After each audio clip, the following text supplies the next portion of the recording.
Yeah. What's up, guys? It's not going to get confusing at all. What are you doing? Hey, Jamie gets in the damn room and he doesn't have a name. You can tell how happy he is immediately when he has a good idea, because he's like, "Oh, hold on a second, I'll be right back." And he comes back, and then it says the Novice Pyro. So I thought it was you. Actually, I think it says the notation. It does not say the Novice Pyro. What's it say? I can't read it. It says NOTI. That's all I can see. Hover over it. The Notice Pyro. Wow. Oh, it says the the Notice Pyro. The Notice Pyro. That's good. Hey, did you figure that stupid 3D printer out yet? No, it's in the box. I'm returning it. Dude, it's terrible. It's terrible. I bought that thing when it first came out, and I had it for probably 3 weeks. And I absolutely hated everything about it. Yeah, I absolutely hate it. It's in the box right now. I got the label and it's going back.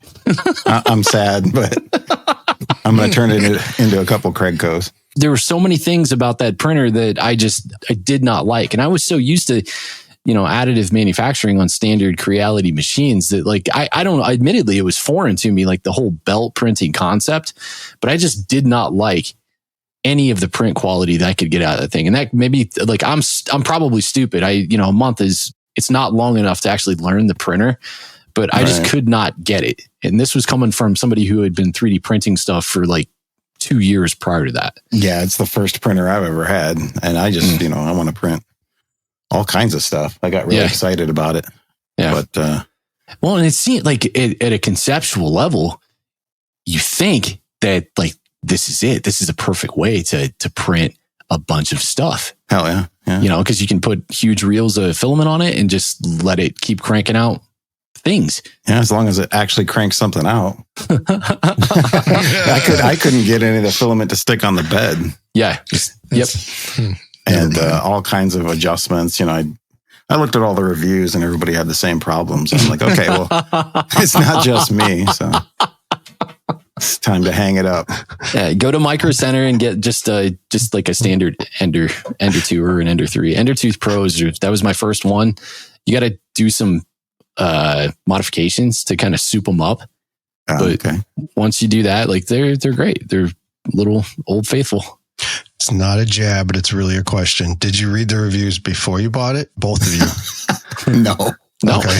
When I bought it, I bought it the week after it came out. So there were no reviews. Okay. There was one person who had reviewed it. And of course, the person that had reviewed it, they'd been sent a machine by Creality to do a review. So like, I don't care who you are. I think that in some way, shape or form, bias is to be perfect. Yeah, right. Yeah, biased. Exactly. And the whole thing is completely, you're right. It's not actually what you're buying. Had the upgraded nozzle, better table. But something like that has a belt, all of the people that are sitting at home making little trinkets just to kind of sell as a side hustle, they're thinking to themselves, this is it. This is what I've always wanted. I've wanted something that I can continually go back and load it with an STL and then just have it keep printing stuff out. But when I was printing like my Craigco holders and everything like that, if you take just the nice refined design that I had for like the 22X4 and the old like 30 millimeter and 40 millimeter holders, they did not translate. Those STL files did not translate at all to a belt printer. It was terrible. What do you have now? We got 2 Ender 2 Pros and like 5 Ender 3s. Nice. I'm taking notes here. The Ender 3s are pretty good. Now, like, admittedly, address, all please. Of that is address, please. all of that stuff is so old. Craig, Cobra's in the garage. Big screens in the basement. $10,000 worth of guitar equipment. Oh, kill yourself. Oh, wait, we're recording?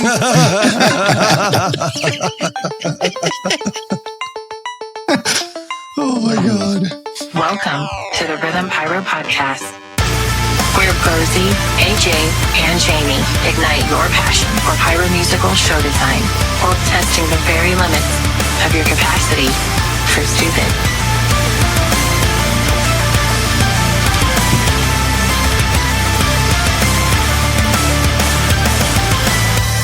Welcome to the Rhythm Pyro Podcast. I'm Bo. That's Jamie. That's AJ. Hola. I thought I was going to get you guys. God, I thought for sure I was going to get you guys with that. No, I listen. Yeah. We're hobbyists and semi-professional pyro show designers. And the podcast is a place where we can get together, top shop, fireworks art, share some tips, tricks, news, and design insights with you. Whether you're enjoying our content or you hate it, we'd love to hear your feedback. So come join the Discord community and share us around your social circles and give us a review if you could too. There's not too many of those, but we'd love to be reviewed. Oh boy. We'd love to be reviewed. And not to a point where after we see the reviews, we have to close. But, you know, if that's what you want, then I guess, you know. Shots fired. We're on Facebook, Instagram, and YouTube as well. Go check us out. Huge thank you to all of our Patreon supporters. If you'd like to join Team Rhythm, patreon.com/Rhythm Pyro. Mikey, did you get your gift? I got my gift. Did you like it? I do. I'm using it right now. My man, Me dude. too. I got my, I made, so 2 or 3 of the coasters that I laser etched that I fucked up real bad. I was like, all right, well, one of these I'm going to give to dad as a Christmas present. And then the other one, I'm just going to like throw random places around the house. Give it to AJ. No, I gave you guys good ones. I gave you guys good ones. It looked really good. So Yeah, mine's all fucked up. There's like this blotching all over Pyro Boy's head. I was shocked how well it turned out, to be honest with that thing. I was Dude, really it's surprised awesome. too. It turned out really good. Did you like those membership cards too? Yeah, those are cool. Yeah.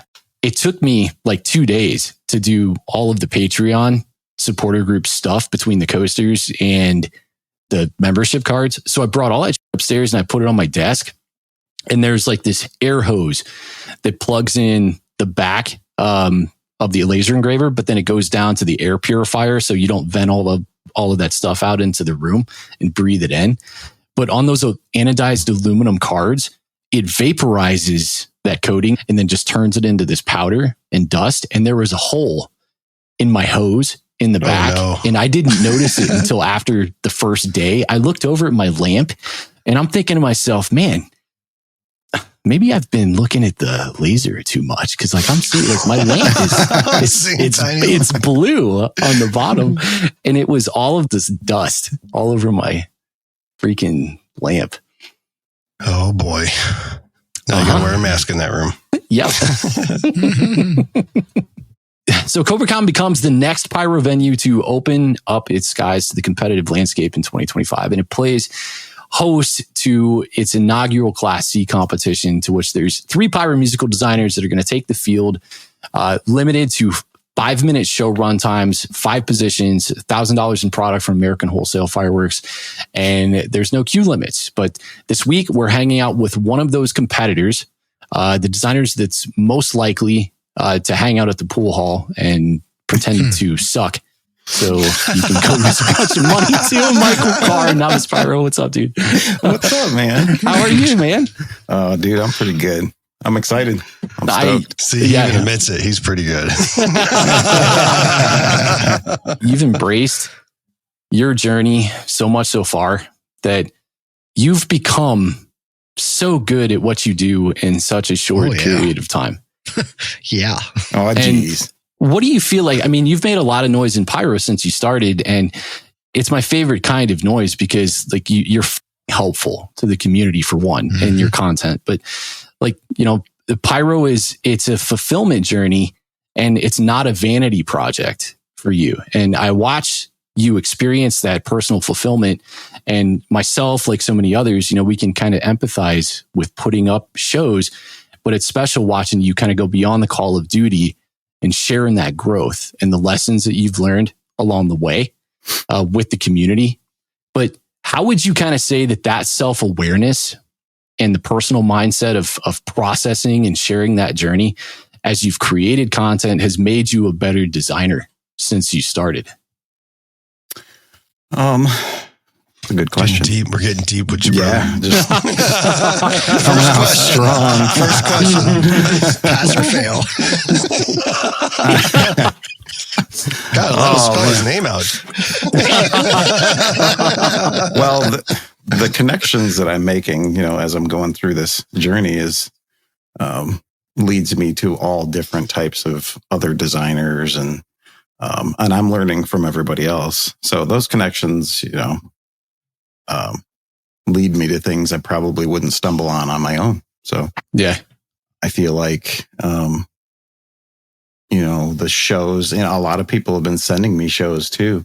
Ever since I started the, inspiration series. They're like, hey, you got to check this dude out, or hey, check out my show. Right. And I'm like, yeah, let's check it out.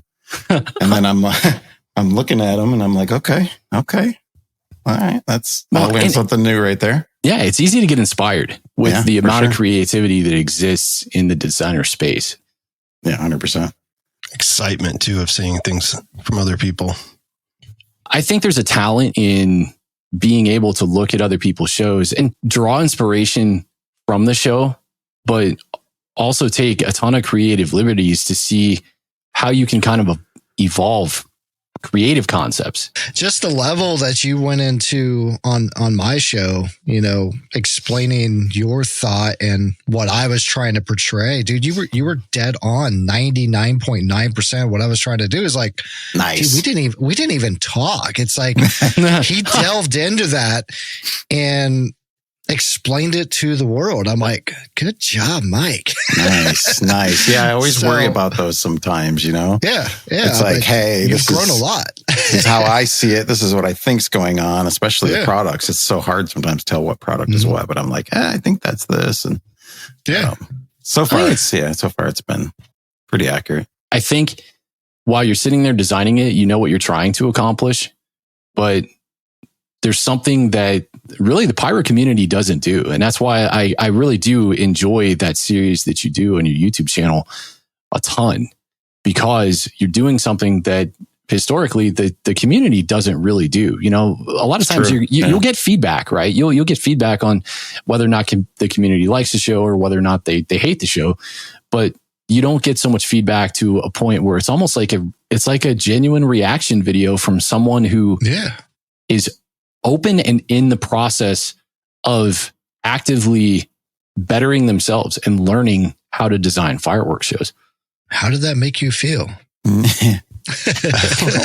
When somebody tells you, oh man, I like what you did there. I can tell you did X or whatever. And it's no better feeling. And that's why I do that series too, because the recognition for certain runs or certain shapings, it's like, I saw what you did there. I saw that. Yeah.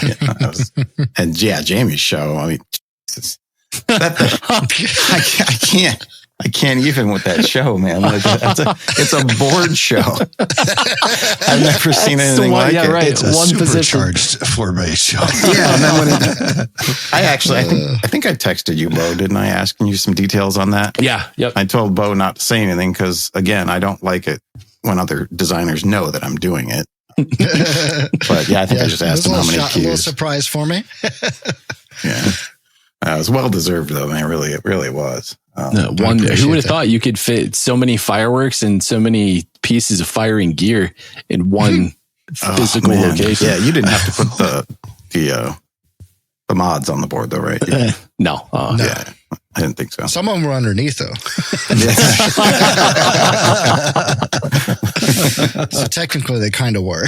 It's about anywhere that you could screw or glue or throw a module that had a cable that extend back to the board, then that's what it was. I got an inch over here. Yeah, right. Give me a 22. Anybody bring a cable stretcher? I can fit another fireball. Another fireball. I can't believe it. What size was that anyway? 33. 33-inch fire. It was a 12-inch, 33-gallon. 12-inch? Oh, okay. Yeah, 12-inch, 33-gallon. You should have seen Nate's face when he rolled it out of the trailer to put it on the board. It's like, Nate's always joking around like, oh, you got to be kidding me. Like, this is crazy. I know it's Jamie and I know he's going to do something nuts, but when Jamie's rolling out his damn howitzer from the back of the trailer, it's just like, are you, for fuck's sake? He just walked back to his trailer and just sat down. Really? I don't even think I even seen Nate's show. He didn't post it, did he? No, I should have. There were some issues. I have it. I never that's edited your it. bad. Yeah, it's my bad. That's totally my bad. Got it. How many musicals do you have under your belt now? Oh, not a lot. You get a few. Let's see. I did Lightbringer. 6, right? I did the 4th of July show this year. I did the Ohio Gathering of Pyros competition. 6 The or 7. MPAG show, Eye of the Tiger, and then Lightbringer. a couple of the previous years. So What did you 5 or play? 6. You placed second in the Ohio Pyro Gathering, didn't you? Yeah. Womp womp. No, I still think that's good. How many entries did they have? There was 4. 2 Yeah. were non-musicals, Yeah. and 2 were musicals. So How did they divide that up as far as the competition went? they didn't. It was all 4. It was just in the all same part of category. like just Yeah. one category. Cool. Yeah, it was the first year they did it. It was a really great event. Obviously, they'll learn from, the small things that they need to address from the competition perspective, like probably separating that. Yeah. Mhm. But yeah, it was a really cool event. John Brown took the first place. He did was it God? No, not Godsmack. I don't remember now what the song was. It's a really cool song though. What do you, before I kind of get into how that show, I guess, compares to what COBRA-CON's rule set is, and before we get into the COBRA-CON stuff, I mean, that being your first competition, I guess take me through your mindset when you found out, A, that there was going to be a competition at the Ohio Gathering of Pyros, and B, how did you approach entering the competition? Because I'm sure there's a lot of anxiety. If we all rewind to points in our journey where we're trying to figure out, okay, I know I want to do this stuff, but I have no idea how to take the first step and really get involved in it. How did you push yourself to do that? I just jumped in head first. Yeah. I didn't even think about it because this stuff's exciting to me, right? And I wanted to do it. He just winged it. Yeah, pretty much. I did. It was only a 3-position competition show. So, I had plenty of experience with that. The budget wasn't going to be too crazy. Yeah. Right. So yeah, I just, if you're a member of the Ohio Pyros group, there was a post out there, hey, we're going to have this Gathering of Pyros thing. And of course I didn't think too much about it. It's down in Ohio. I was like, yeah, right. Well, it was close enough for you. You're a Michigan guy. Yeah.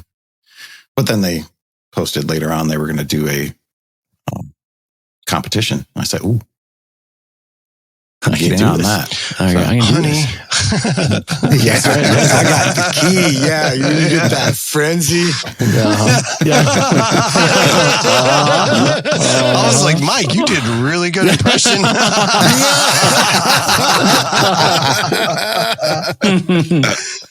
Well, it's exciting, and I like when clubs host these new events or things pop up in different locales. Like how far was that for you? What was the haul? I feel like it was 3 hours. Might have been 4. That's all right. That's not bad. I mean, in the world of pyro commutes, it's 3-hour tour. It's not 14, 16. Yeah, it wasn't I bad. would have drove 14 to 16. It was a good show. It was a very good show. Yeah, I hate driving. So what was it? That was limited though, wasn't it? In its rule set? Yeah, it was a 10-minute time frame, so that's a long time. For the queues that I remember, or at least that I thought, it was like 200 or 250 queues or something like that. Yeah, it was. 265? Oh my gosh, now I don't remember. 265 Something like that. Might have been. I thought it was 300. low for the time that I remember them giving you for the show. So just enough to really kind of screw with your brain. Yeah. Crap, I can't remember now. Sorry, It was only a couple. I have a feeling the show was like 300 queues though, so it might have been 300. It was just limited to queues and not matches, right? Right, exactly. Yeah, Okay. Looks forward to the rescue. Yeah. And I called up CJ. I was like, I need a lot of quick splits. There was 4 miles of cable out there.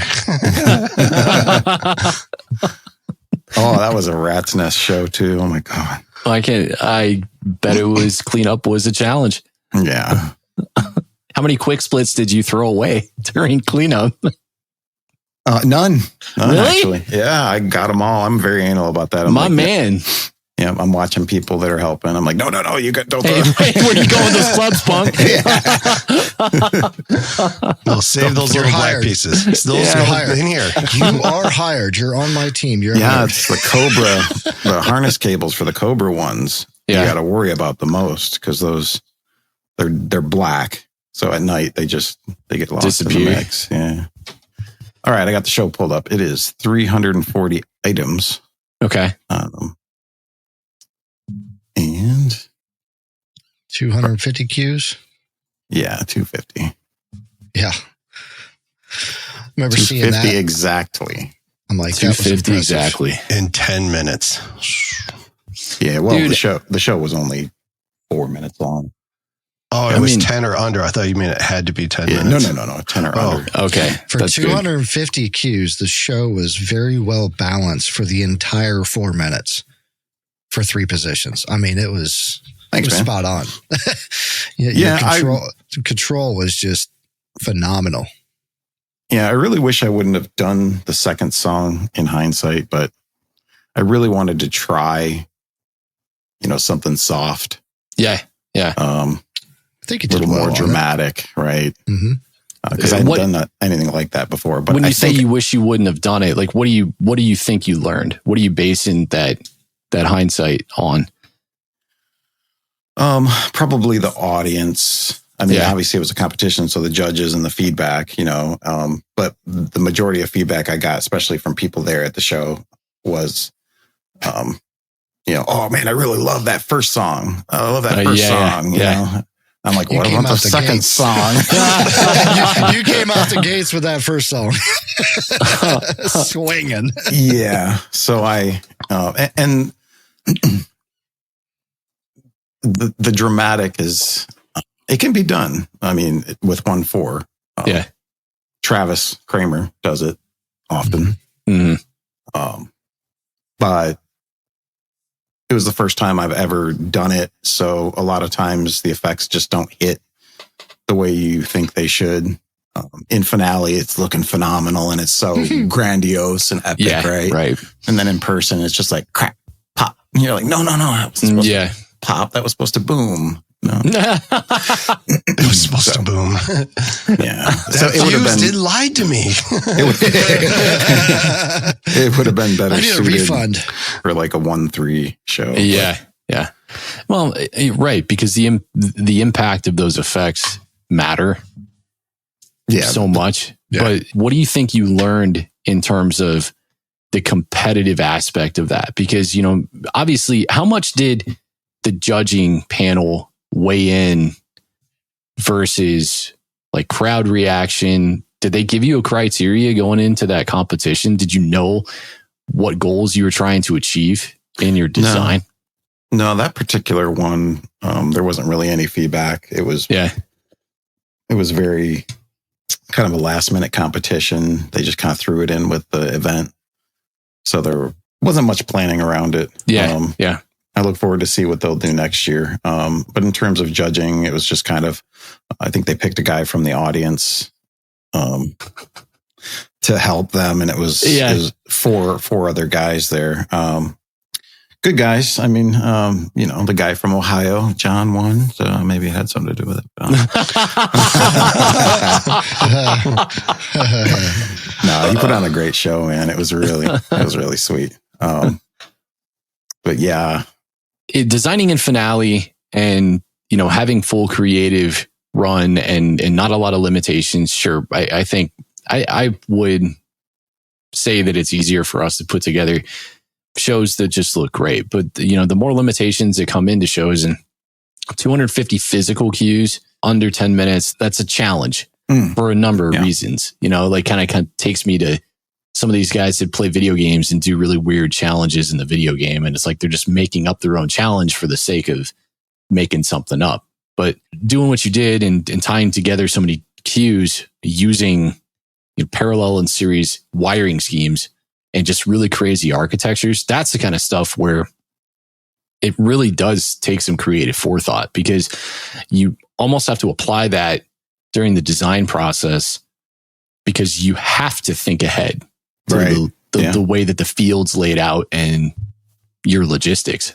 Yeah, there was a lot of that with the constraints. That is, designing around the constraints is like the How often? majority I mean, of that how show. often did you catch yourself sitting at the computer and you would design a run, and then you just kind of have to sit back and ponder for a second on how you're going to pull it off after the fact? Yeah. How am I going to pull that off with the space, with the limited positions, with the cue constraints? I need a 150-foot cable here.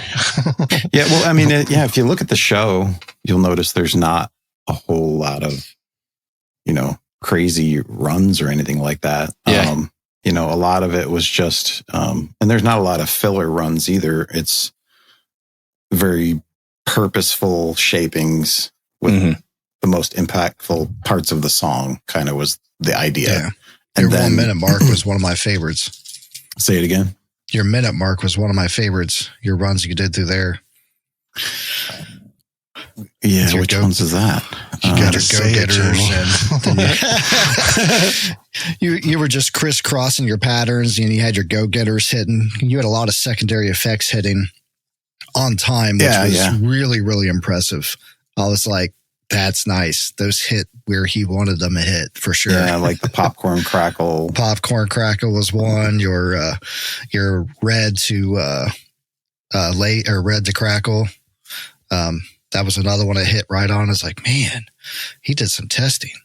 Yeah, I did. I shot a few things I hadn't shot before, and it's evident, like the ghost shells. Did that make you nervous? Those ghost shells turned out nice too, man. They did. They hit late. I wasn't too happy about that, but it really worked anyway because the way they worked, they elongated that time to just. Yeah.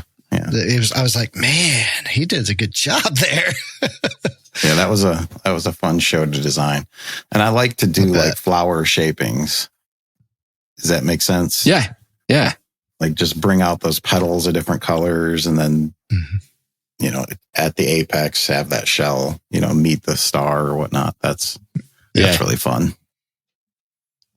Yeah, and the first song really. I mean, you can tell that's where you used a majority of your cues at too, because you were like on point on so much. So I guess that's kind of what you mean by like the second song, like 'cause the second song was probably the most challenging for you. Yeah, it was the most shell heavy too. I mean, there was like 150 shells in this show. It was a lot, and most of them were in the second song, just because I wanted to give it that just dramatic punch. But and I was trying to do shapings. Like mixing 2-inch brocades with the 62 millimeter blues to kind of give it that, blue peony with brocade pistol type feel to it. So I was trying to bring in a 1-3 kind of look and feel to it, and it sort of worked. It was all experimental, but I mean, your color palette was great because of that too. Blues and golds, purples and golds. You had very long duration effects for 1/4. I was like, very nice. Yeah. Now the gold lace 62, I'll tell you, I won't shoot those again. I hate those shots. Really? What was the giant 1 second fountain strobe? Gold strobe. No, gold lace is the ones I didn't like. The 1 second fountains? They were like quick bursting ones. Gerbs, jets. I used the 1 second jet fountains. Those Dominators or Raccoon or? Those are Raccoon. I was going to say, they looked huge. I think those were from Spirit. Ooh. And then, huge. You might be talking about the silver explosions. Maybe that's what it was. They pop and they have a nice fountain look to it too. Yeah, they pop with sparks and it kind of leaves a big smoke plume. Sort of. Those are the silver explosions. Got those at American Wholesale under their close procs. I love the close proc stuff. Yeah. Doesn't look like we're going to be able to do that at COBRA-CON though. What's your distance from the front line to the crowd at COBRA-CON? 210, I think is the minimum we might be moved back. So we are they keeping the front line hard coded to 5 positions for your front? Or is there anything that you can do to split that distance at all in between have positions? 5 positions. We can't layer that in terms of like a close front, middle, back. Or Yeah. We could do 2 up front and 3 in the back if we wanted to. But we can't. I got you. Man, So you have 210 a true feet's kind 5 of close, though. positions.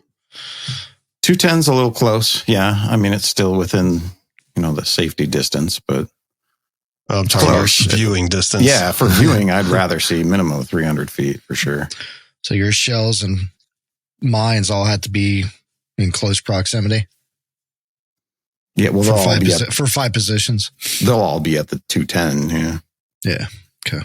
What were you saying that you couldn't do? There's something you couldn't do there. Close proximity positions like Oh, 5. I got you. Everything has to be in one. I got you. You just mean layering. It has to be in 5 positions, period. You can split them up, do whatever you want, but it has to be only 5, right? 1 lane. Gotcha. Yeah. Because I really like that layering with the close proximity, the jets and the explosions. It's really fun. Yeah.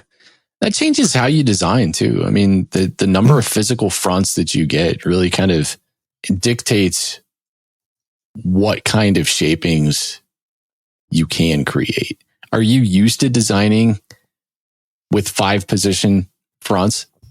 No. When it comes to single shots, or is this going to be something new for you? Yeah, well, the last show I did at our club shoot, the Tiger one was the first 5 position show I'd ever done. That's good. Yeah, it was 5 rear positions and then 5 close procs that were like 120 feet away.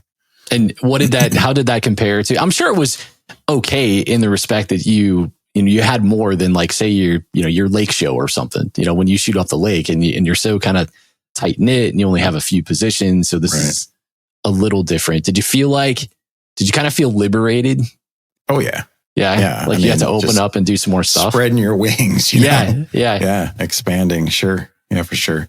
Especially when you get space in between those positions, and then you can really kind of see the shapes take flight and then create meaningful shapes. It's not like everything's sitting right on top of each other. And from the map, the site map that Jonathan showed us, it seems like they've provided you guys with some quality spacing. Yeah. We got our positions can be 210 feet, and then the field itself is, we're talking 700 to 800 feet wide. That's great, dude. So I don't think angling is going to be an issue. Not at all. It's going to be fun. I don't know where everybody else is at in their design, but I just got started. Well, dude, it's freaking January. It's true. Like, right. It's like everybody's got several months to do some stuff. It's like I had this personal inner conflict, and I was like, you know what? It seems really early to be talking to all you guys, because like I want to catch you. I want to catch you when you have kind of come to those epiphany moments where throughout the process of doing this, you can kind of look back and see how it's compared to your previous experiences, and like what that's meant to you. But there's also something special in getting in front of it too, because like, it's new for you. You got to be excited. Oh yeah. Hell yeah. This is a big deal. COBRA-CON it's a huge event. You've participated in competitions before, and albeit the Ohio Gathering of Pyros is probably different in the way that it translates to COBRA-CON and what you have to do here. But how do you feel, one, being selected for the competition, considering you've only done Pyro for what, 2 years now, 2.5? Yeah. Yeah, it's been, you're fairly new, going back to the pool shark comment, because it's like, that's how I see you, right? Is, you're the dude that's done this for so little time, and you've learned so much in the time that you've been part of the community, that you're dangerous, dude. You're so talented. You're very talented, and you picked this up, and you picked it up quick. I appreciate that, man. I really do. When they first posted that they were going to do a competition, it was so low key. so random, like you could have missed it. Yeah. Yeah. But I didn't. I saw it and I went, oh my God. Yeah. Hell yeah, I'm doing that. Yeah. Yeah, absolutely. I emailed Jonathan right away. I was probably the first one. Yeah. I'm 100% sure I was the first one. Yeah. Yeah. I was like, here's my background. Here's the resume, baby. Here's my resume. Hey, you like me? Check me out. Just a link. You didn't subscribe, baby. Oh God, I wish I had that old Biden quote. You don't like me, vote for the other guy.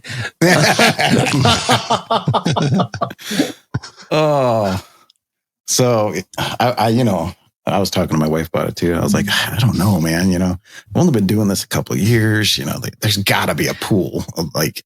I love that you don't. I love that you don't let that stuff, like it's an afterthought. It seems, just in the conversations that we've had, it seems to me like that kind of stuff never holds you back, because I know that there's designers out there that probably have this huge interpersonal struggle when it comes to throwing their name into a hat for these competitions and saying, oh man, I don't know if I'm good enough. And they've been doing this for a billion years and they're probably still struggling with their self-worth as a designer. And I have this immense appreciation for you that, like one, you just nose down straight into it. You're super helpful in the things that you do, but you don't let it hold you back from having a super fulfilling experience as you continue to move forward.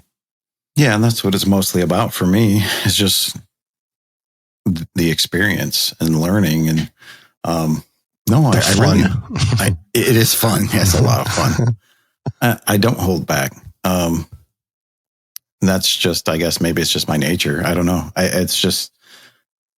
It's funny that you mention it. Like you're reflecting. You heard it first. You're reflecting. You're reflecting for me there. What advice would you have for designers that may not value their self-worth in that regard? Consider why you're doing it. I mean, that's what I would say. If you're really feeling like you're not good enough, like who you trying to impress?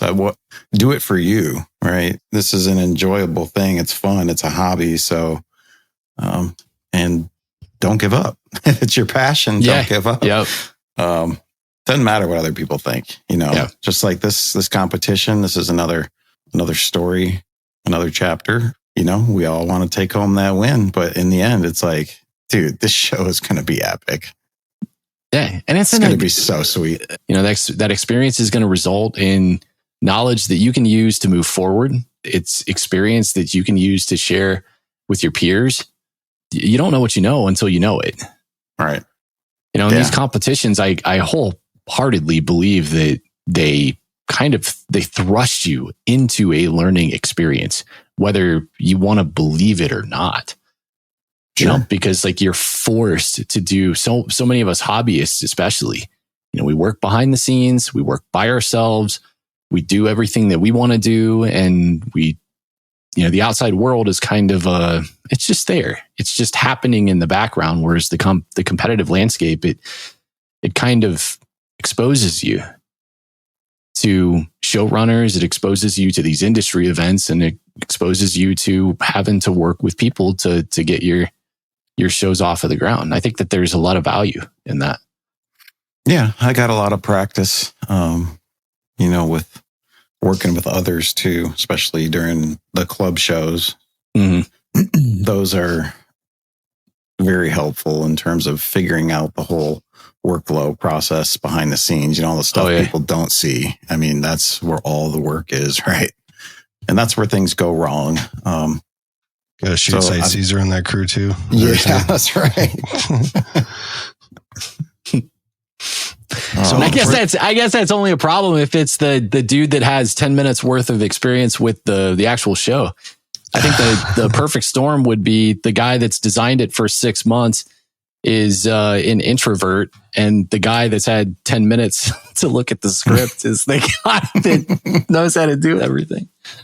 Is this a one-man setup, or who's helping you with this whole show? No, I'll have a crew. I don't know exactly how many yet, but I've gotten, I've got plenty of people who've offered to help. So, thank you to those people. They know who they are. You get lots of guys that throw their name in the hat from the club. Oh yeah, for sure. Yeah, pretty much everybody in the club is, but I told them, don't go out of your way. If you're going already, awesome, man, let's hook up. Don't get a ticket and all that stuff just to help, because I can't be too indebted, right? Oh, there's it. That's the real part. Well, remember that one time? I'm cashing my favor in. How many days are you going to be on site prior to COBRA-CON beginning? When are they allowing you guys to show up and start doing your thing? Not too far in advance. I'll be there Wednesday afternoon, evening. Yeah. And then we get Thursday to set up in the warehouse. And then Friday, we're bringing it out to the field. Can you do anything off site and then show up with anything, I guess, related to product, or is all product and setup on site? Yeah, no, we can have things prepared in advance and just trailer it in. Beautiful. Trailer. Yeah, well, word there. I can't fit racks and pyro in the back of my truck. It's a short bed. So you were saying earlier where you're just getting into the script. So does that mean you're scripting, or are you still in the music process? A little bit of both. Yeah, my process is kind of scatterbrained, really. I'll pick, I've got a ton of songs to choose from playlists that I've been compiling over the years. I have one song that I know specifically that I will do for sure. I'm debating, how I want to approach it. So yeah, it is. Still in the soundtrack phase of it.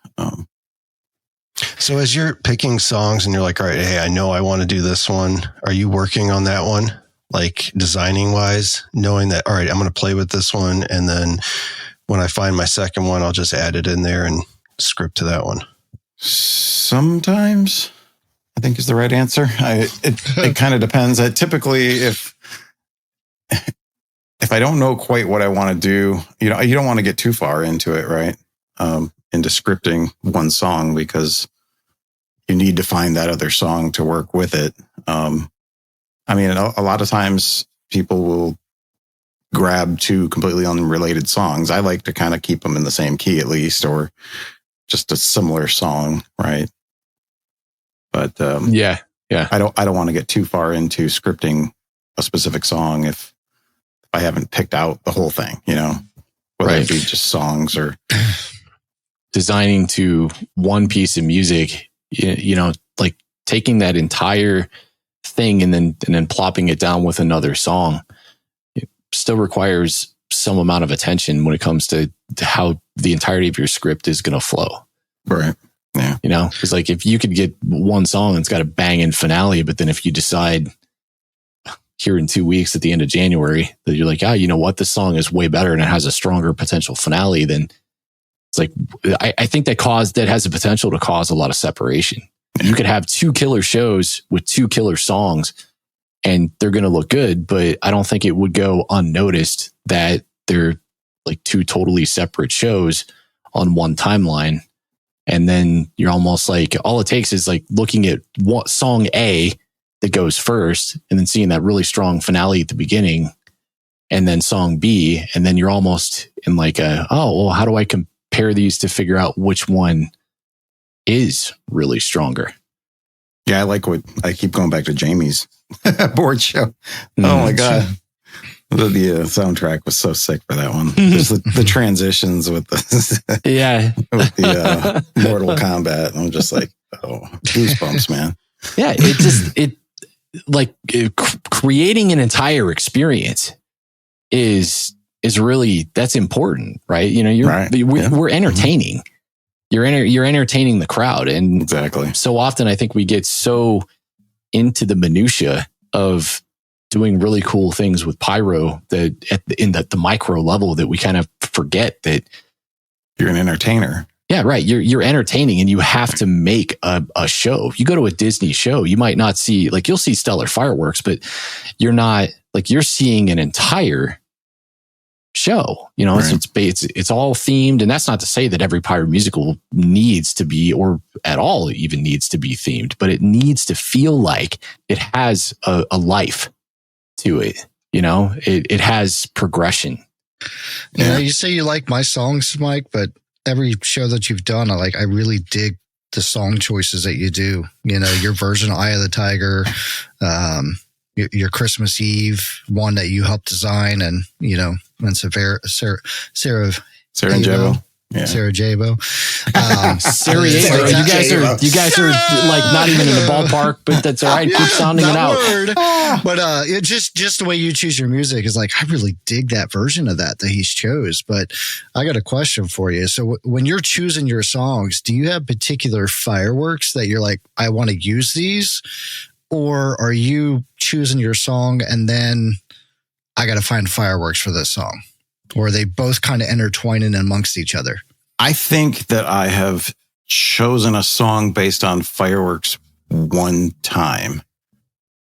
And that was my 4th of July show. And that was the last song, the Top Gun anthem. Mm-hmm. Other than that, no, I'm usually picking the music first because I can just kind of feel the certain fireworks that are going where they're going, you know. Yeah. There's just a rhythm to the music that you just know, right? Yeah. You know, yeah, that's the pyro musical song right there. You know, I'll be in the car with my daughter and she's playing music and I'm like, whoa, back up. What was that? Yeah, rewind that hook. That drum. Dad, I now hate this song. Thanks. I hate this song. 100%. What about so when you did your July 4th, you had a firework in mind. Did it turn out the way you wanted to? Yeah, well, yes and no. It was the slices that I got. I really loved those. They were the gold red glitter ones that I did at that particular, you know, the crescendo moment at the end.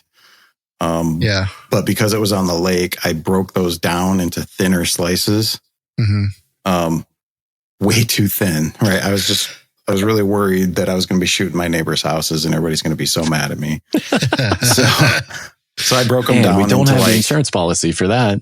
Yeah, they were like 4-5 shot slices from 13 shot slices. So, Wow. Yeah, they ended up going just kind of straight up, and it was still epic in the show. You know, Yeah. if you go back and watch it, you'll know what I'm talking about. It was pretty cool, but it could have been much more grand. Right. It's a do-over. Yeah. You know, lesson learned, man. You learn new lessons every show. Yeah. Awesome. All right, Bob and Sally, here's what I want to do next year.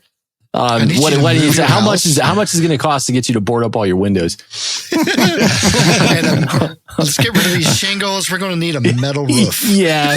I got a company that'll just come out and just wrap the whole house. I'm thinking maybe 10 degrees each year. We'll just keep bringing them down. All right. All right. Welcome everyone to the show. I hope you've all watered your lawns. Hire one of those house movers. We'll move your house. Yeah. You need to move your house about 15 feet that way. I actually had one neighbor that really doesn't like fireworks. And they should move. They should move. Nobody wants it's you funny here. because the night of the show, we saw him actually walking down to the other neighbors to watch the show. And I was Nice. like, wait a second. But I really like that. Did you get any feedback from him afterwards? He recorded evidence. He wasn't there to watch it. Yeah. He was there. If something goes wrong, I got it on film. Shit, Mr. Officer, look right here. Look what he did. Those slices were pointing right at me. Those ones look dangerous. There's where it won for. So what do you think about the competition rule set at COBRA-CON? Well, we got 5 minutes, which is good. It's budget friendly. 5 positions, also good. No cue limit, is that right? No cue limit, no. Oh, nice. No cue limit. Sky is the limit. Yeah, the only thing that could be iffy is the budget piece to it. Yeah. I mean, with no limits, there's a potential. Yeah. For a 5,010 record breaking. Yeah, right. A $20,000 show versus a $1,000 show because the one person just $20,000 in 5 minutes. Hey, these are obvious pyros. It could happen. These were $300 50 millimeter mines. These were specialty made. Yeah, just for me. Yeah, I mean, the way I think of it is if it means that much to you to put that much product in the show in 5 minutes and 5 positions, then yeah. Well, and AJ and I were kind of talking about this. We were kind of talking about this offline too. I mean, we talked about it a little bit last week on last week's episode, but the more that you think about it, like the way the showrunners look at it, they have there's a very much a business aspect of it to them. And for an event like COBRA-CON, where you already have so many sponsors for the event, you have to figure out, because the more shows that you add, obviously the more cost you're adding to the event. And then you have to find additional sponsors to try to sponsor those segments, right. And American is, awesome company. They've come out and agreed to sponsor the Class C championship. But at the same time, it's like, until you get more sponsors on board, you can't really inflate that budget. But the fact that they've capped it at 5 minutes, I think $1,000 for 5 minutes is hard. I've managed to do $1,000 at maybe 2.5 or 3 minutes and make it at least a healthy-ish looking show. But we're talking years in like 2018 pricing. It's been years since you're able to do that. So I think as long as you have objective minds looking at that, and I think Cobra is going to learn a whole lot this year on the format, on whether or not they think it's going to work too. Because 5 positions, again, the wider that you go on that field, and the more stuff that you throw at each one of these positions, the more budget that's going to eat up in a shorter period of time. Yeah, I think it's reasonable where we're at right now. Yeah. They want good shows, so they want you to bring a little more if you want to, but you don't have to. I mean, they made that perfectly clear. It's kind of like PGI. I mean, every one of those Class C shows and stuff, I mean, none of that's all out of somebody's pocket. Yeah. I mean, I'm pretty sure everyone, all 3 of the competitors are going to probably put in something of their own. Yeah. How much that is, it's up to each one. You're not going to say, I get it. It's all good. It's okay, man. We get it. How much are they going to put into your show? Yeah.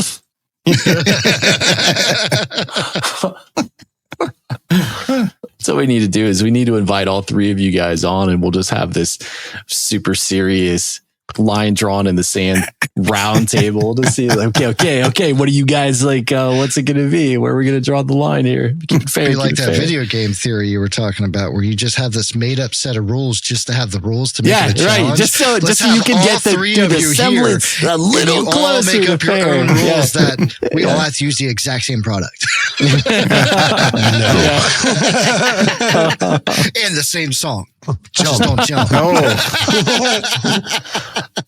I mean, heard there's something to be said. Has anybody ever done a competition like that you know of? I mean, I mean, well, like, that's not a competition. The boot camp wasn't a competition, but I heard Van Halen's "Jump" is pretty good, popular song. But like the PGI competition, not PGI, sorry, NFA competition in 2015, it was all the same product, like OPAG and right, but the same songs. No, not the same songs. I think that would be boring as shit. That would be terrible. I don't know that. I have flashbacks when we talk about that. Yeah. See, I don't know though, because we experienced that in a different atmosphere. Like if it was something where you're going to see the same song, but in designed 3 different ways, or you might see it where, the same parts, or maybe you're like, everybody felt the same thing in that section. So it'd be kind of cool to see what someone comes up with. It would be. In the same night, maybe not in the same night. Like if you broke it over every night kind of thing. Yeah. From an audience perspective, it would probably suck. Yeah. Correct. That's what I said. Like if you had a multi-day event, you can, do one day, one to the other one, kind of breaks it up, but it's part of that. It would be interesting though to see a competition where everybody uses the same product. The same product. Every of us has the same songs and see what you can do. Yeah. Yeah, there's got to be something out there. A little bit. I think if it's framed and marketed well enough to where everyone that's going to be present, which in a perfect world this would never exist, right? Like in a world where you market everything to the pyro world as, all right, here's the premise, right? All of you guys are going to design with the same product to the same songs.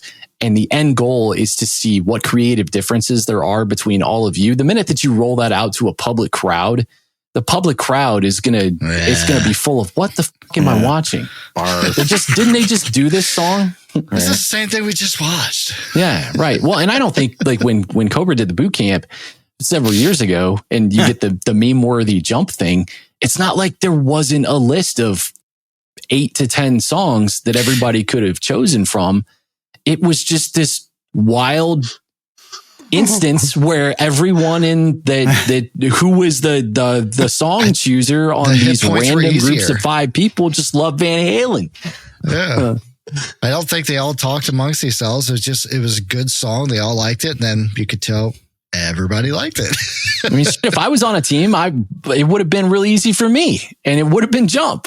I know this song already. I know this one. I love Eddie. I did the boot camp last year. Yeah. We had 10 songs. And I think only 3 or 4 of them actually got used. Really? Yeah. This is just put everything in a hat and say, all right, everybody just pull a name out of the hat kind of thing. In that instance, I think it'd be like the damned if you do, damned if you don't, because there's got to be a percentage of that room that just kind of laughs.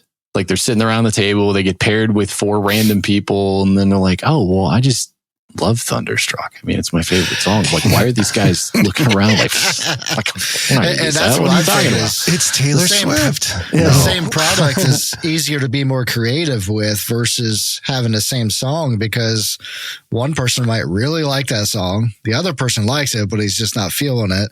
And then the last one, she's like, this is stupid. Yeah, right. And before you know it, there goes 2.5 hours worth of design time while they argue about what song to pick. Yeah, exactly. Yeah, story of my life. Picking music, man. It's like the bane of my existence. I think a lot of designers can empathize with that though, because we get, you get hit with, like, you have a list, right? But how often truly when you're listening and looking at that list, does it change? Because you could be feeling one song for 6 months and then all of a sudden you hear a new song and then like your attention's I've got a list of songs that I want to do. Yeah. So badly. It's just got to be the right moment. It does. Yeah. And the right crowd. The right product. It's like, I don't have this product yet. I need 100%. 100%. It's like, I want to do Sound of Silence, but my God, that's on my list. Yes. 1-4. I'm like, yeah, we're going to have to get some 1-3 involved in this one to do it right. Yeah, absolutely. 100%. Yeah. Oh my God, I've got so many songs on that list. And I revisited every single one of them for this show too. Do you ever when you go back to the list, are there ever any songs that eventually you just scrap from the list? You're like, you know what? I've outgrown it. I'm not into this anymore. Sure. Yeah. You ever been in the middle of scripting and you drop it out too? No. That's the worst. No, I haven't done that one yet. I have. No fun. It may have been on a 4x8.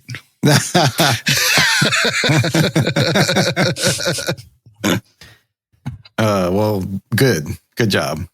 Because the songs you picked were perfect.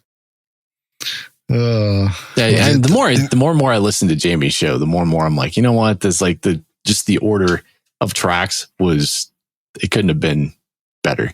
Yeah, it was perfect. It was very, very well done. Yeah. I appreciate that. It was a collaboration of just talking to people and then just talking to people like, man, I just don't know. Yeah, it's when you come up with those, the transition, the theme, the Mortal Kombat thing. Mortal Kombat was just a conversation between me and AJ, and I was in one of my crappy moods, and AJ's like, just starts clicking. He's just like, dude, that was cool. Do that again. And then we just sat there on the phone. I was like, I like it. We were literally on Discord for like 2 hours just playing around with the soundboard. That's awesome. Finish him. So sick. Trying to find a clear one at that. Every one we found was like garbage. Sounded like someone recorded it with an old phone. Yeah. Thumbnails for this episode just needs to be Jamie's show. Yeah.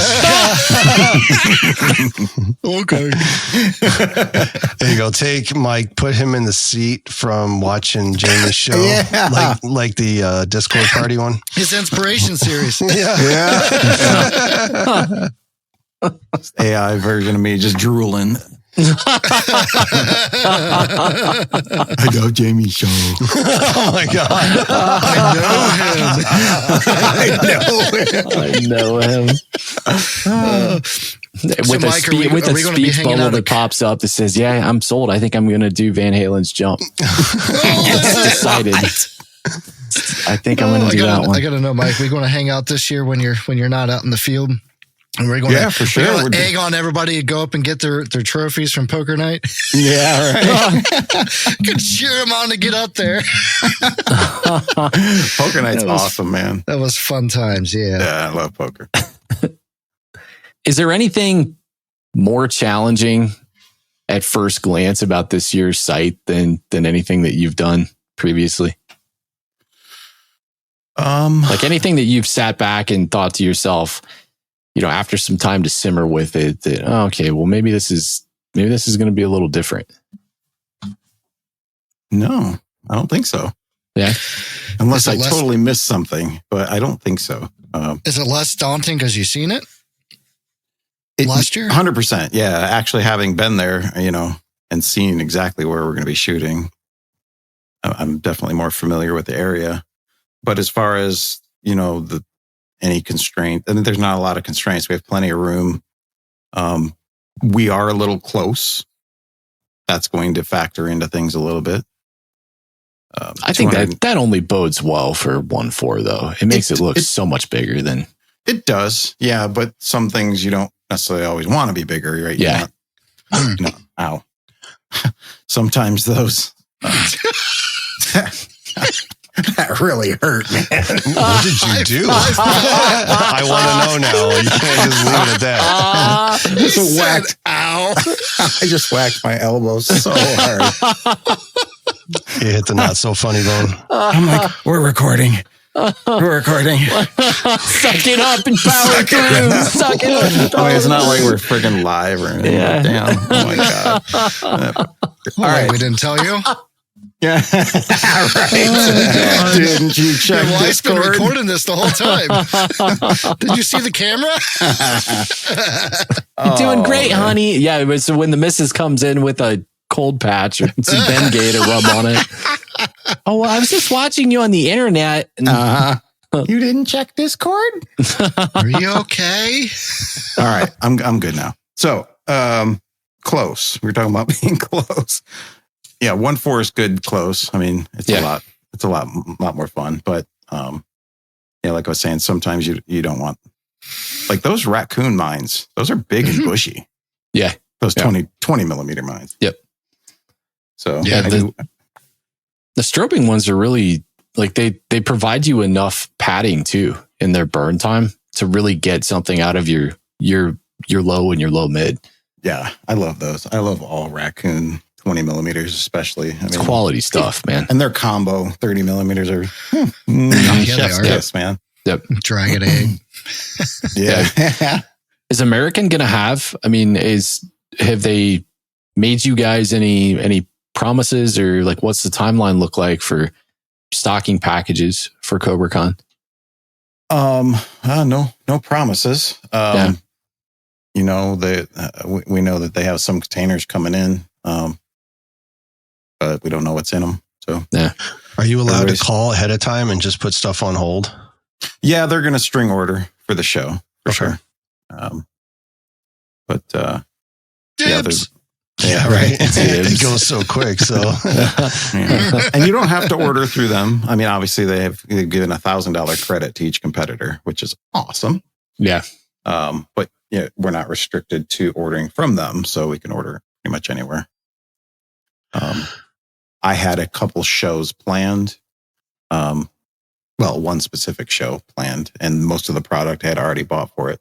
And there's a lot of things in there that I'm gonna use. So it includes the match too in that 1,000, right? For it that they're giving out. No match.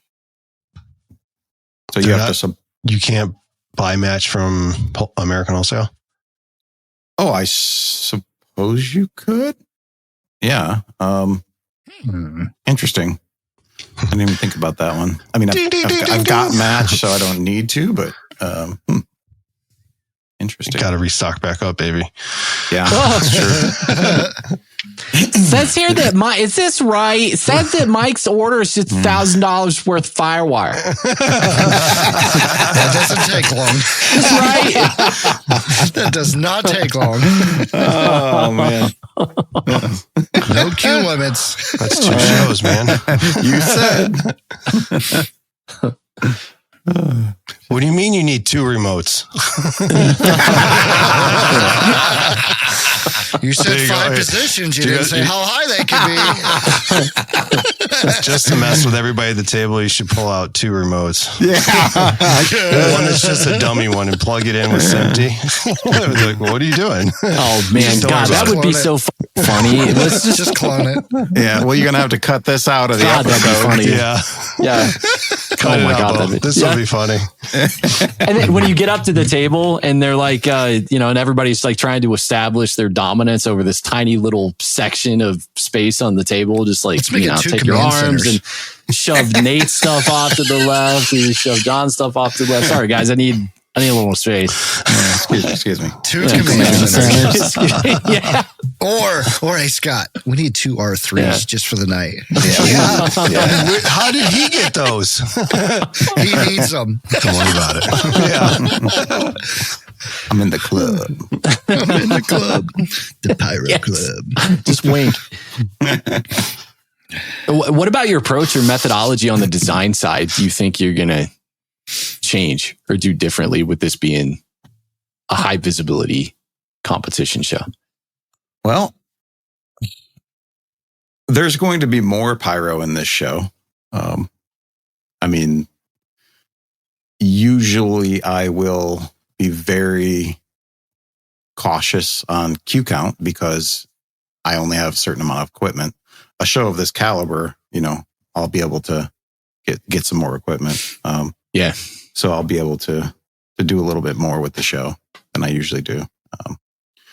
Freedom. Yeah, freedom. I've worked with the amount of space that we're going to be working with, so that's not new. Having a crowd is another thing. So to be able to play on the crowd with something, designing more for the crowd than myself, I guess. Yeah.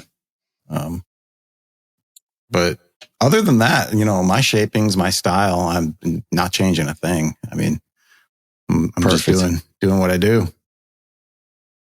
Oh, and it works. The big competitions where you're doing your thing in front of a bunch of your peers, I think those are the ones that they hit home the most, but they also are the ones that are probably most apt to fuck with your head too, because you can almost look at your design and go, okay, this isn't just a city show. You can shoot a pyromusical that's what we would consider not our best work for a crowd that's never seen a pyro musical, and it'll be the best show in the world.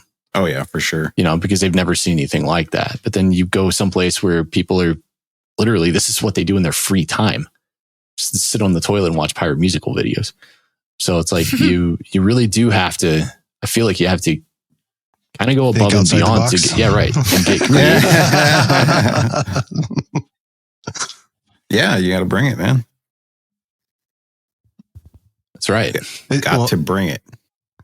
And like, it's without giving things away, I'm sure it's things like you said that you have planned or thought about trying before, just never done it. And this gives you an opportunity to try it or maybe even test it and then send it.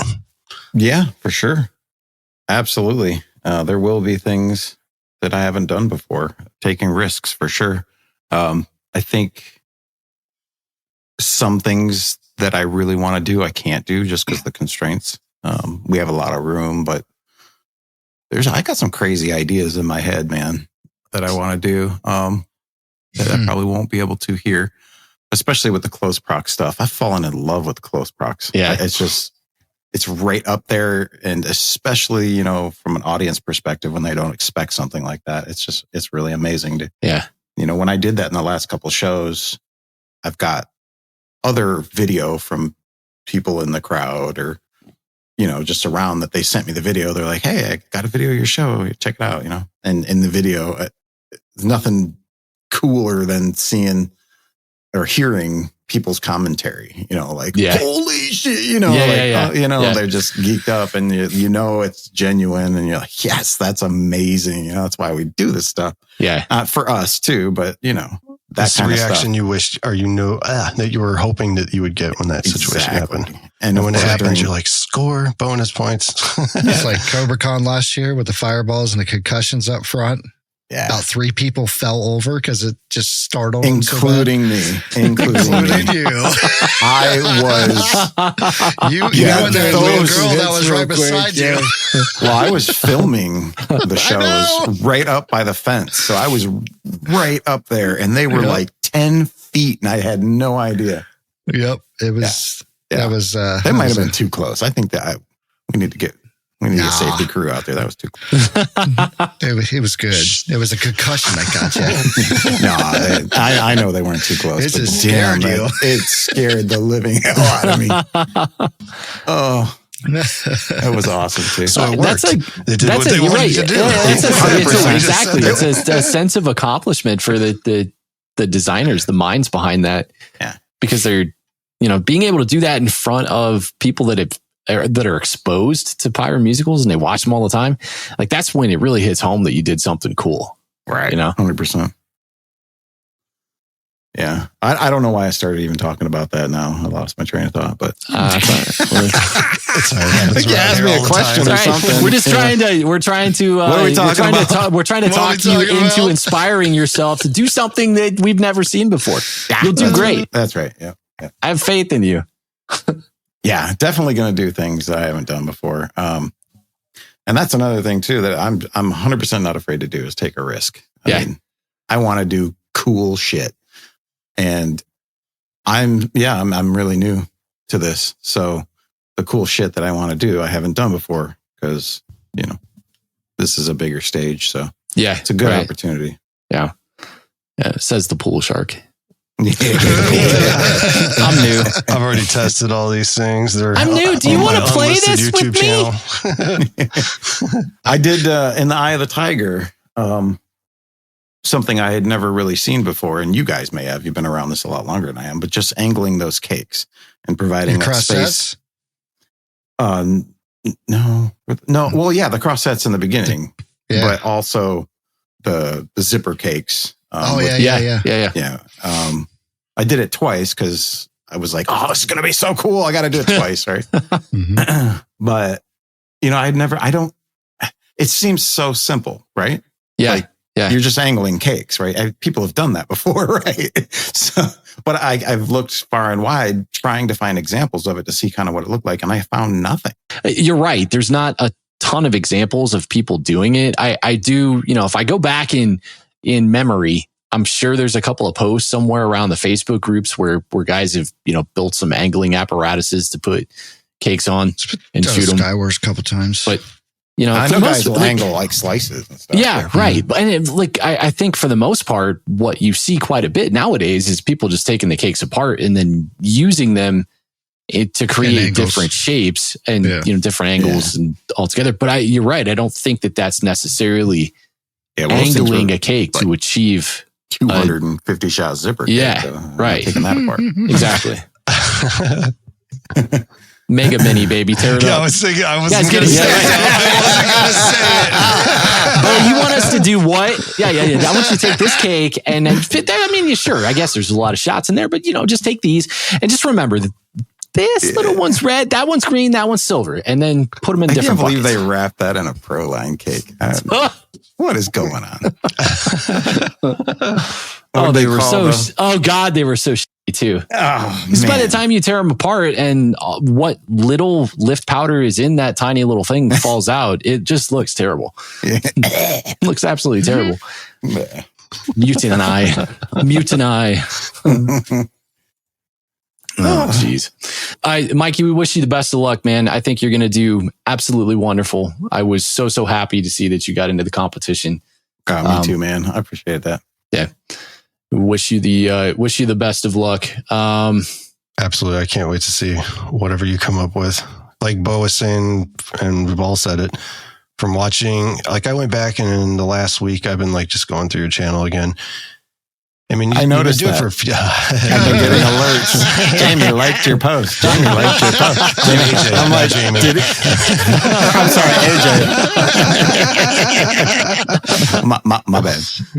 So just I like this the post last 2 years, like going back from my very first pyromusical design and actual 4th of July fireworks show, just like going from that to where you've come, it's leaps and bounds in such a quick moment. So it's called addiction. I trust me. We all know about it. Yeah. But it's going to be exciting because like I said earlier, and like you said, I think this is going to be something that's not going to even come close to your other shows. It's going to be beyond in this. It'll be an excelling. It won't be novice pyro. It'll be pro pyro. It'll be the noticed pyro. The noticed pyro. The noticed pyro. The intermediate to is advanced pyro. Is that why you wrote the noticed pyro? Absolutely. I see what you did. I thought it was just a typo. So, I agree. I would have believed that too. Yeah. I agree with AJ because, you've done some competitions, but they weren't really, advertised or, at the last minute. Right. You've learned a lot, and this one's going to be hyper focused, and you're going to be in your mindset like, I've got to hit this out of the park. You've got all these ideals from all the, things that you've looked at and helping people, and you got all this knowledge now, and now people are watching you. You're gonna be like, watch this. Hold my beer. Hold my beer, good, man. No Hold my beer. Move your 18 R2s. And then just table space. Yeah. Hold my other 18 R2. Oh God. Today in Pyro News. So let's see, what do we got? Pyro Jam is a thing again in 2025, St. Leonard, Maryland, on August 23rd, 2025. Proceeds from the event go to benefit the Arc of Southern Maryland. The design competition is underway. It kicked off last week, January 7th. The submission deadline for shows is Saturday, March 1st, 2025. So get them in. Go get your free Finale Pro license for a couple of months. You even get longer than that to script.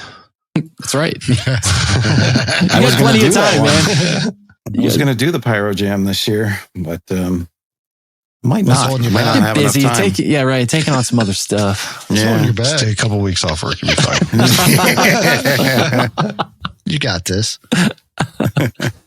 If you're in or around Brookville, Pennsylvania, and want to get PGI certified, Boomville Fireworks, Brian Craig's business, is hosting a PGI training class here in a couple of days. By the time that this airs on the, 17th? Possibly? Yeah, it'll be 17th. They're having a PGI class on the 19th, I believe that's Sunday, and it's from 1 to about 6. The events classroom portion takes place at Boomville at the store, while the hands-on training takes place a couple miles from the store. So reach out to Boomville FW on Facebook for any sign-up details. Or reach out to Brian Craig, and he'll get you squared away for that. Don't tell him we sent you. He'll kick you out. Don't tell him. Yeah. Thanks, guys. Those idiots. Thanks, Oh, guys. no, you got to go. They sent you here. Yeah, you're unteachable. I can't unlearn all the bad things they taught you. Hello, no one is available to take your call. Why don't you ever pick up the phone? I've got something to ask you. I was so what's in your brain. Guys, there's so much knowledge in here. Ready, Okay, this is Rhythm Voicemails. It's if you go to bozy8823.com/Rhythm Pyro, you can call into the show, leave a voicemail, and we'll play it and provide some commentary on air for whatever the hell that's worth. All right. And then just be prefaced that I think one of these is at least 6 weeks old. Maybe let's call it 2 weeks, maybe. All right. Only 2 weeks? Only. I have a minor gripe.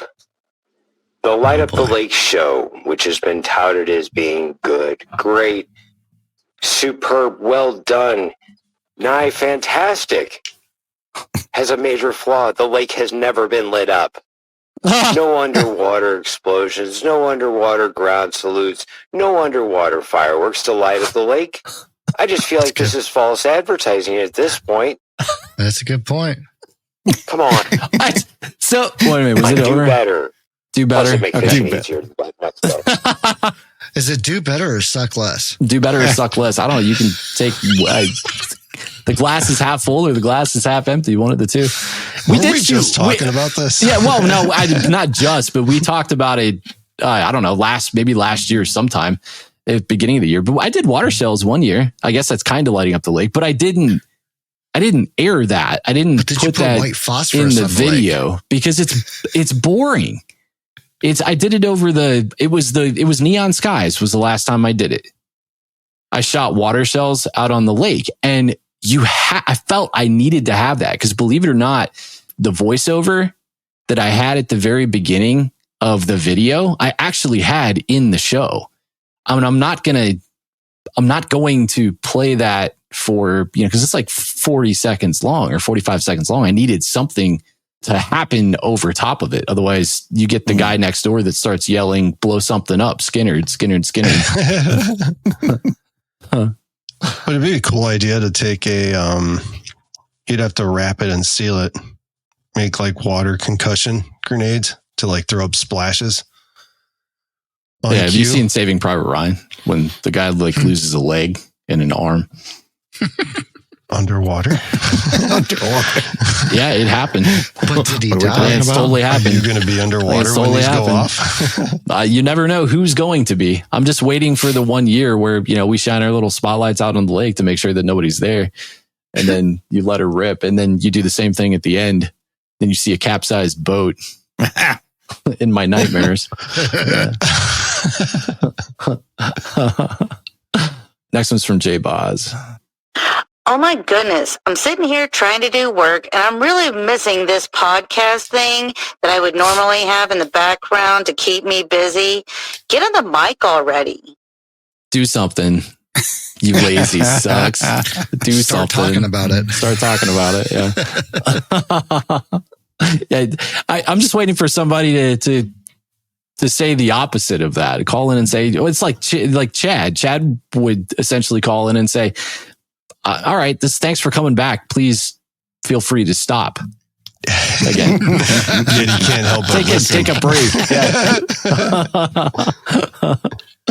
That's Chad's way of saying he loves you. I like J-Boz's episode.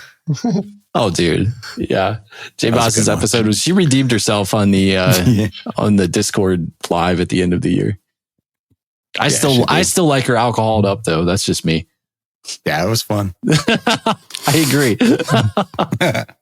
I agree. Blame it on the Mike, I got a question alcohol. because the next one is from Michael Karr ... and kids. Did you call in a voicemail for your own episode? No. Okay. I don't know what that's all about. This should be interesting. It's your wife and Are kids. ye ready, Pyros? Oh, God. Michael? Are ye ready, Pyros? I can't hear you. Oh, who shoots some neat Pyro in videos at Novice Pyro? Who wins the COBRA-CON championship? Novice Pyro. Who puts on a show you shall not forget? Novice Pyro. Who will script some Pyro until they finish it? What? Michael Karr, the Novice Pyro. Oh, God. Michael Karr, the Novice Pyro. Well, that's a Billy. We're just getting started, man. This is the beginning of January. Good job. That was I think we awesome. found the new thumbnail. You got your second song for COBRA-CON. Oh my God. That's There you fun. go, Bo. Write him a rock version of that. I'll send it to.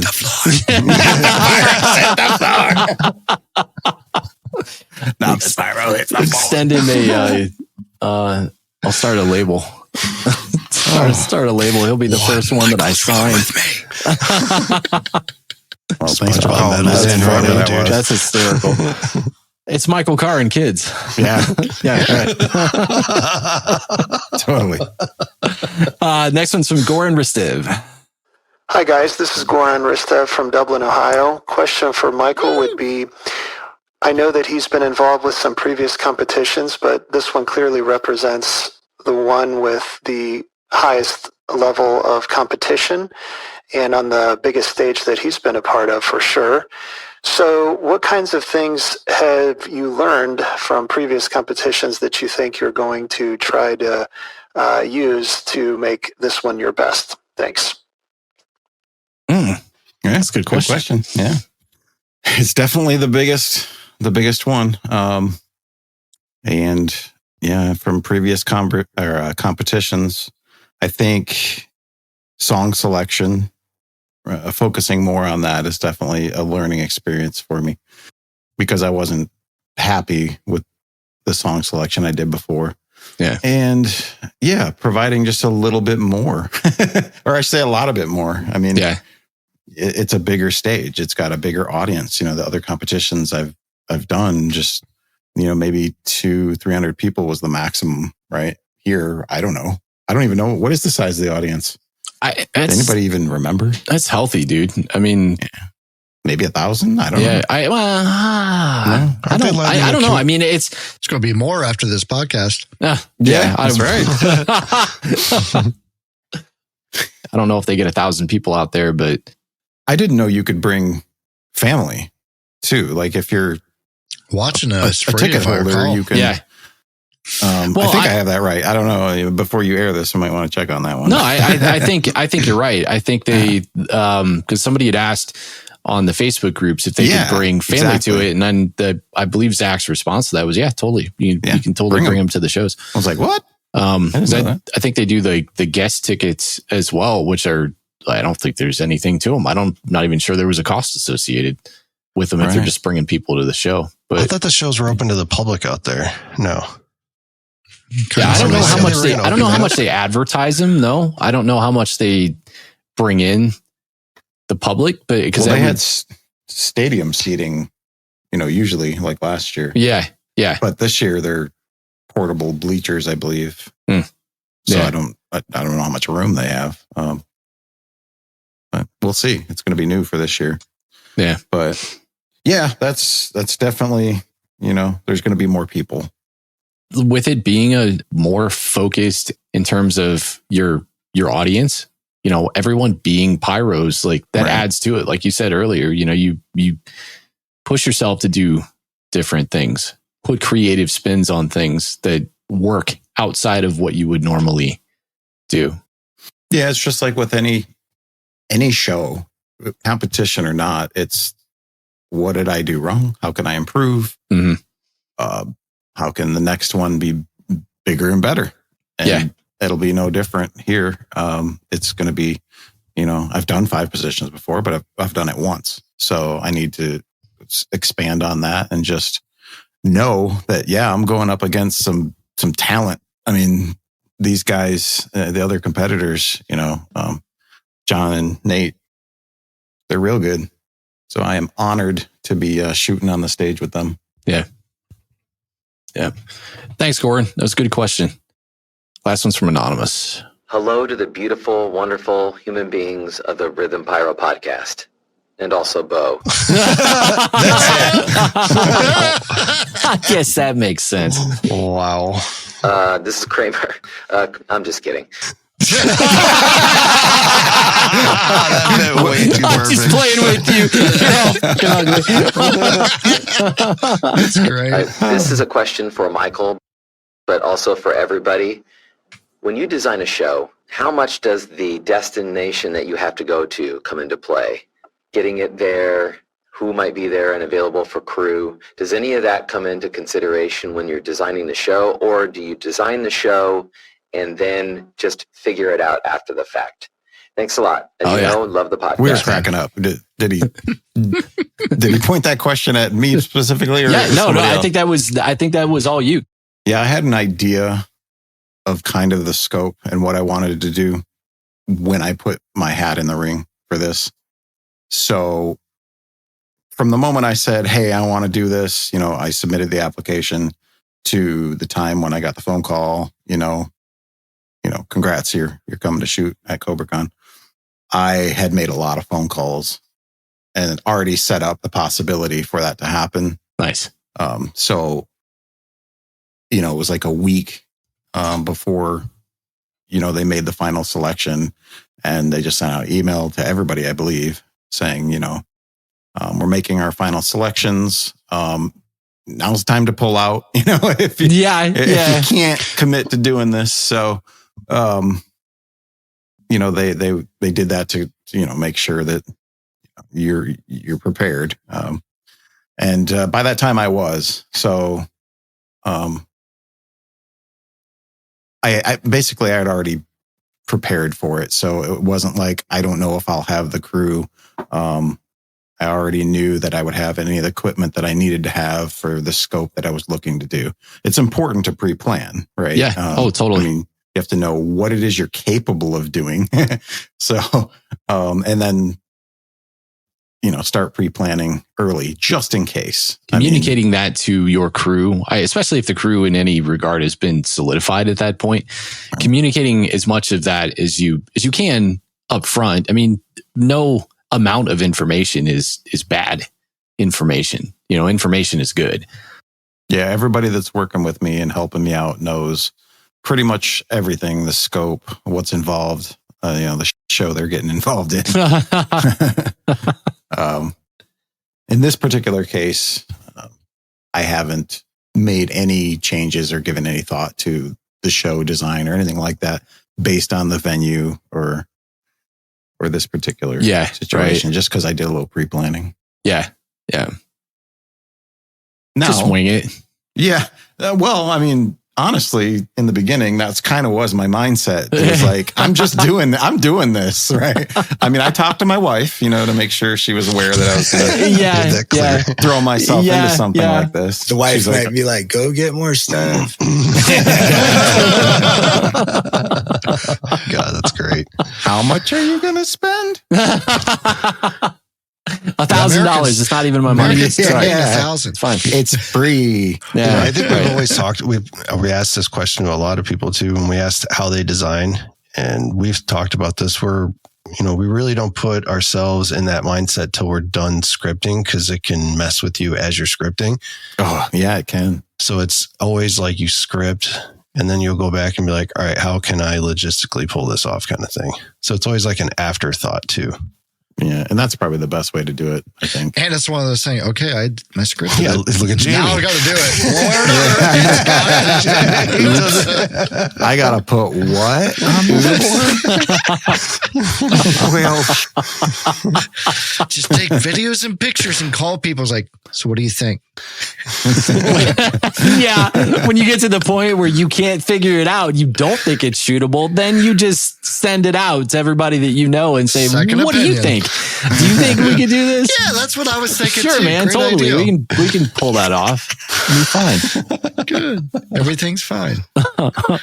That separation of church and state too, that'll help keep you sane, because I think getting into that analysis paralysis, you learn the limitations of a setup as you kind of go. And I just truly believe that grows on you as a designer, and it just becomes part of your process, whether it's conscious or subconscious.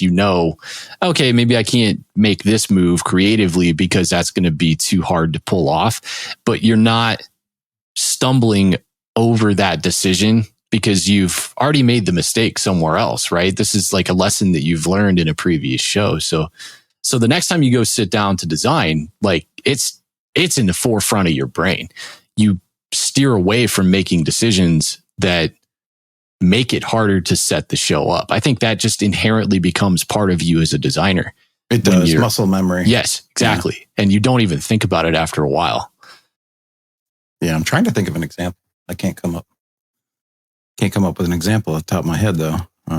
Use scab wire, and then there's probably an association to be made somewhere in there. That's really funny you mentioned that. I just bought the quick plug tool. Oh, there you go. Now you're about to make another one. You're about to make another one. Oh, Jesus.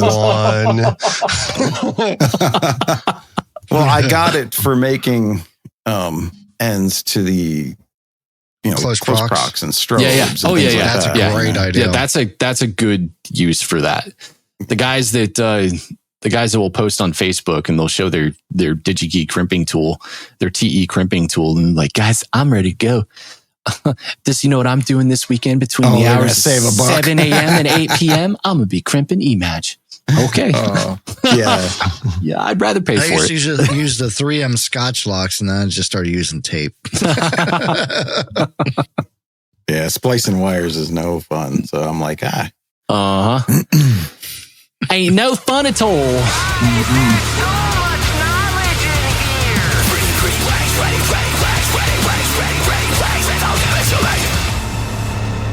That is the Thank most. you. Oh, sorry.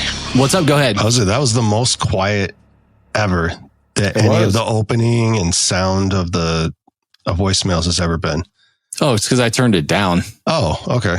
Yeah, there's little volume. I didn't know you can do that. It's always been like, it can be a little jarring. For the longest time, I think the in one is way louder. The voicemail out one is the lowest one that I have set. It took me 2 years to figure out that this little bar that's at the top of every single one of these damn things on the soundboard is actually a volume slider, and it's not a progress slider. I thought it was a progress slider that was broken for 2 years. It was like in beta or something. I'm like, hey, it's not moving.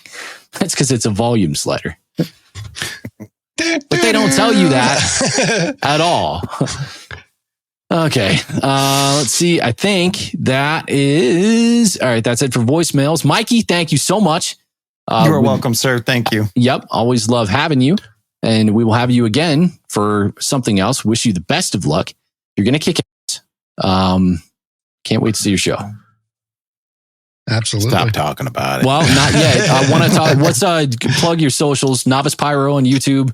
What else you got going on? Yeah, that's about it. Novice Pyro on YouTube. TheNovicePyro.com. Actually, lately I've been doing consulting. Hell yeah. For newbies. Yeah, I saw that. I'm not, out there trying to claim I'm, the top professional for you pro display companies out there, but not damn bad. Novice is talking to noobs, he said. Right. Yeah. Trust me, the novice part, it's just a brand. Yeah, it's just a brand at this point. It's a brand of irony. So much. Uh-huh. Yeah, I really do. Yeah, you're just going to This start guy, calling you did you know Novice this Pyro. guy's new? He's new. His videos say it's like Doesn't 2 years seem old. like it though. It's pretty novice, man. Come on. It's pretty damn novice. But I do catch it for that. I do. It's about the journey of a novice pyro. Oh yeah, dude. And I think you do such a good job in conveying that journey to everyone else. And the fact that you're taking everybody else along for the ride, I will die on that cross. I love that. It's my favorite part of people that get into pyro is that sharing of information and just making cool shit for the rest of the community that's helpful. Because so much of the community they're yearning for knowledge. And we can provide some semblance of that, whether, for better or worse, right? Because at the end of the day, it's up to us to make the decision whether or not we think we've received good knowledge or bad knowledge. But the more that's available, that's the best part of pyro. 100%. Yeah. All right. Now we can stop talking about it. Please stop talking about it. Stop talking about it. What was that? It's a